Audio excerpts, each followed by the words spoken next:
Hi everyone, it's Sirius Blue here, back again with another VRoid video. This time it is going to be how to color the base textures from VRoid. Alright, so these are textures that already come with the program and they're usually white in color. And all we're going to do is add some color onto them and then put it back into VRoid. So let's go into the VRoid program. First of all, this is the dress that we are making. I've already done it. I'm just filming this so that I can show you how to export the textures. So we chose the off-the-shoulder dress. So basically going to outfit. Is it going to show you? Okay, here we go. Outfit. Select outfit. And then I've selected a dress. So select whichever one you want. And then I'm going to go into, instead of the presets, I'll go to custom.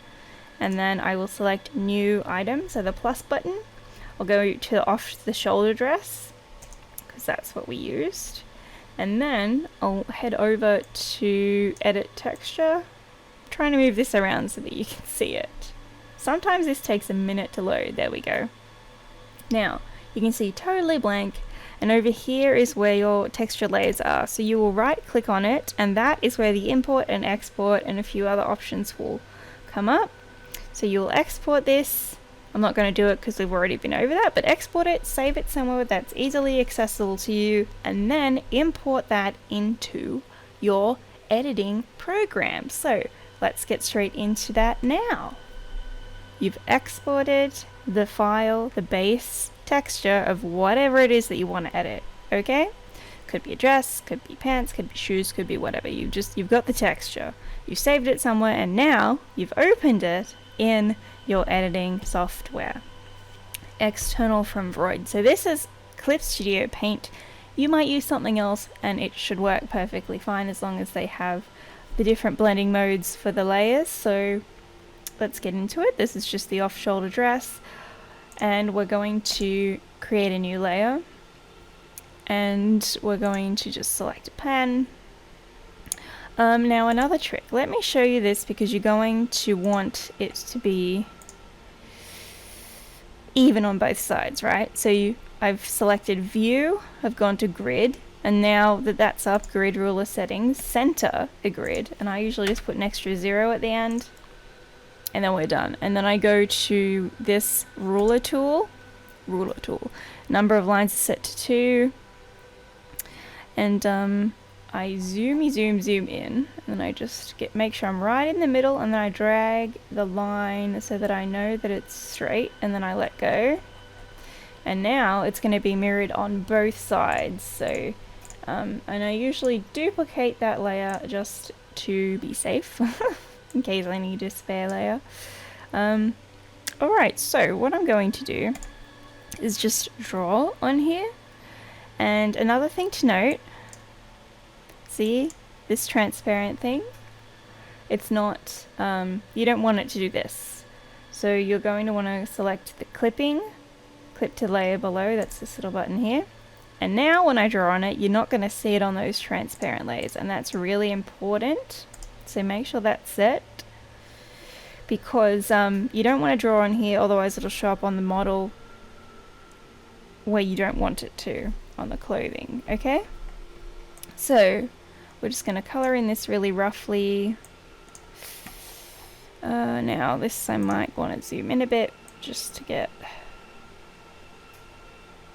and I know that it's copying, I can even see it over here, I know it's copying it exactly the same on both sides. That's important for that back seam, so that when you're putting the texture on your model, everything blends perfectly and you don't have these like lines that meet in two completely different places and looks really weird. So that's what we're aiming for. Just not going to be too perfectionistic about it. It will need a little bit of fixing up. Color it in. La, la, la, la, la, la, la. Okay, can we try to fix it maybe? Okay.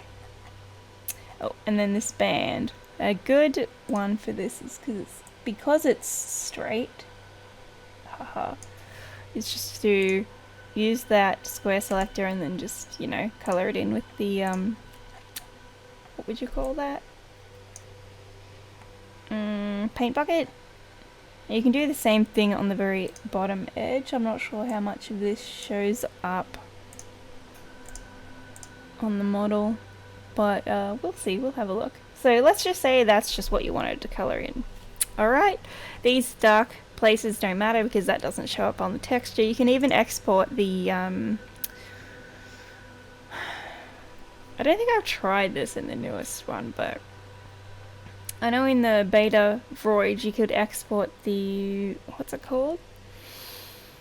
The guiding, like the guideline grid thing? I'm sorry, I can't remember the name of it, but you could do that as well so that you can follow those lines to kind of keep you on track when doing something, but in this case we don't need it. So now we've colored it in. What you're going to do is use the blending mode of the layer, and this could be in a different place or be maybe called something else depending on the program you're using, and the multiply, sorry, not overlay. I use the multiply one generally, and then as soon as I've clicked that, you've seen the textures changed and now it looks like it's completely colored in. I can also do another layer, and what I kind of like to do, because this can be a bit difficult, like if you want two different colors, is I'll put it on normal and then I'll unclip it and then I'll select all of it, right? So it's all selected, and then I'll go to this one. So now I've changed layers, now that's all selected, and I will copy from that layer, and what I'll do is I'll just sneaky pick that up there so that we've got this, put that back on, clipping and a multiply, and then I'll just deselect it. So now I can color in this layer. I'll just turn off the base so that you can see exactly what's going on here. Everything that I selected has now been copied, and I've copied from that original layer so that it's above this one, so you'll be able to see the other color underneath it, but the color that you put underneath won't affect what you've already done. Am I making any sense? Okay, so let's just say you want to refer only to editing layer, boop, just color the rest of the dress, right?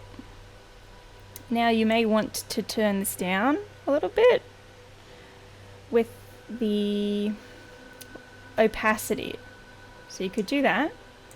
Let's go through a few other options. You've got overlay, which isn't going to work for this color.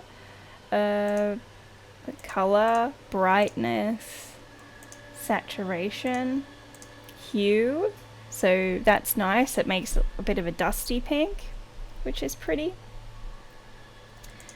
And I could also go back kind of to that bluish color, see, and now it's more, that's a bit more green, that's a bit better, but that's not really any different to what is originally there, so, you know, soft, light. Let's try a dark color, for example, because that's going to give you more of a,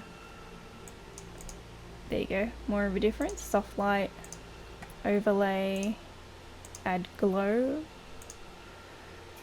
screen. Let's go back to multiply, and then you can see how different that is. I kind of just like it as the white though, but what I'm going to also do is create another layer that's, oops, sorry, that's clipped down here, so we'll get rid of, actually we can pull the opacity up and just make it so you can't see that layer. Now let's just import some sort of texture. I don't know what's going to be good for this one. Let's just try this. Okay, so you can make it smaller or larger. I'm going to pull this down here because that's where I wanted it. Make sure that it clips on, and then you could select, you know, multiply or whatever. Now if I put this underneath here and turn that on, it colors it, as you can see. So let's see if I just put that back on normal so I can get that same color, then back to multiply, back to this layer and color it in. There you go. Now it's matching. It all matches. You may not want it to match, but that's fine. And you can also say you want to rasterize that layer and you don't want that to clip on anything else. See what the difference is. So instead of multiply, you could do color. Oops, no, I'm on the wrong layer. See? I'm going to duplicate this though. Just want to merge with the layer below, and then I'm going to do that. And then this one's gonna go multiply, and then it makes it, could also put it underneath, that works better.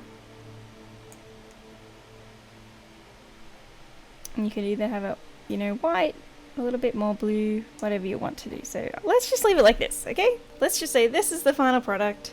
You know what? What am I doing? Well, let's go white. White, ready? Bloop! And then we're gonna zoom in. I'm gonna get a little bit. Oh no, we could have done like a grey. Let's go grey, right? Bloop. And then go white. And then get a little bit smaller, a little bit more smaller. Bloop. Kind of looks like a badge or something. And then maybe even smaller again. Smaller again. Bloop. Yeah, I don't know what that is. Anyway, I just wanted to do something extra. Let's just say this is it, right? So now I'm going to save and export this as a PNG layer to keep the transparency, and then I will import it into VRoid. So I'll make, like, you know, new item and it'll import it. So we will do that now. Okay, so now we're back in the VRoid program. We're going to go back to this one, or you can, if you haven't done this yet and you already have like the preset saved somewhere, then just create new item, select whatever it is that you want. But since we already have started this, you will go into edit texture again. And then you click on this little button here, or you can just import it straight over that if you want, but I'll click on that. I'll click on the dress that we designed, and then it's going to come up in a second layer to what was originally there. So if you've made any edits where you've removed anything, make sure that you hide this. So toggle visibility, or you can just press this button. So there you go, see? And that actually is a good way for you to see where the clipping layer, that skin mask, is underneath. So this is what she looks like, and now we can, I'll close it without saving, but you would select overwrite, because I've already got one down here, which I did the exact same thing. And that is your model. So you go into this like camera, there's a little camera icon on the top right hand corner. That'll take you to somewhere where you can do a whole lot of poses. And you're going to want them to do, yeah, some of these ones where you can see everything moving so that you can look at whatever your outfit is and be like, okay, do I need to adjust the skin mask underneath, or is everything alright? Is, you know, are the seams all good? You know, you can just zoom in and be like, now you can see this particularly because we use this pattern overlay, that it's not going to be exactly aligned. Alright, so that's something that you can edit and fix in the editing program. Okay? But yeah, it's just simple things like that. Like that doesn't bother me on this texture. I think it still looks good, and it's kind of makes sense because a normal dress in real life would be like that anyway. But if it bothers you, then that's just an additional thing you can fix. You might want to like change the size of things. If I'm like, oh, that's a bit small, I'll make it bigger. I might put a star or something else there, a different shape. This collar is also a texture that I made as well, so you can layer things, have fun, and experiment. But overall, I hope that this helped you guys. Okay, so I hope that this tutorial was of assistance to you in your VRoid texture making adventures. Let me know how you guys go in the comments if there's anything else you would like to see, and hopefully I explained myself well.